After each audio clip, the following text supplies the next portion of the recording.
Welcome back to Stickman Odd Facts.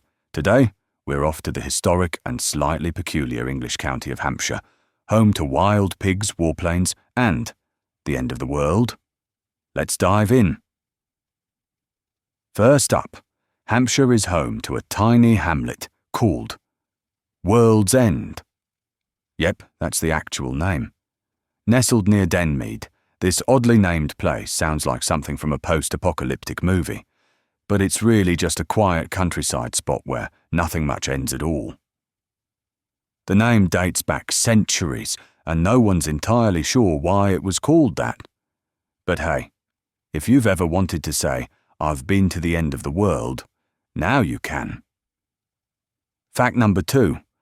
One of the most iconic aircraft of all time, the Spitfire, had its first ever flight in Hampshire. In 1936, the prototype flew from Eastleigh Aerodrome, now Southampton Airport. It became a symbol of British resistance in World War II. Fun fact within a fact, the Spitfire was nearly called the Shrew. Can you imagine a squadron of angry shrews flying into battle? Third, we've got the New Forest, a name that's a bit misleading. New as in over 900 years old. Created by William the Conqueror in 1079 as a royal hunting ground, it's now a national park full of ponies, donkeys, and pigs. Yes, pigs. During panage season, pigs are legally allowed to roam the forest and munch on fallen acorns. Why? Because acorns can poison ponies, but pigs love 'em. It's nature's clean-up crew with a snout. Next up, did you know Hampshire helped bring the world Bombay Sapphire gin? It's made at the Laverstoke Mill, a beautiful glass-walled distillery on the River Test. But here's the twist. This very site used to be a paper mill that printed banknotes for over 100 countries, so you could say, Hampshire has always been in high spirits and high finance.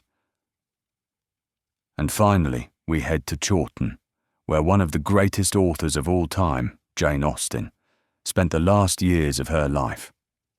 You can visit Jane Austen's house museum, see where she wrote Emma, Pride and Prejudice, and more. But the oddest thing inside, a preserved lock of her hair, carefully curled into a brooch. In the 1800s, this was totally normal. Today, slightly creepy, but oddly touching. So, from warplanes and wild pigs to gin, hair, and the end of the world, Hampshire's packed full of oddities. If you enjoyed this episode of Stickman Odd Facts, hit that like button, subscribe, and tell us which county we should explore next.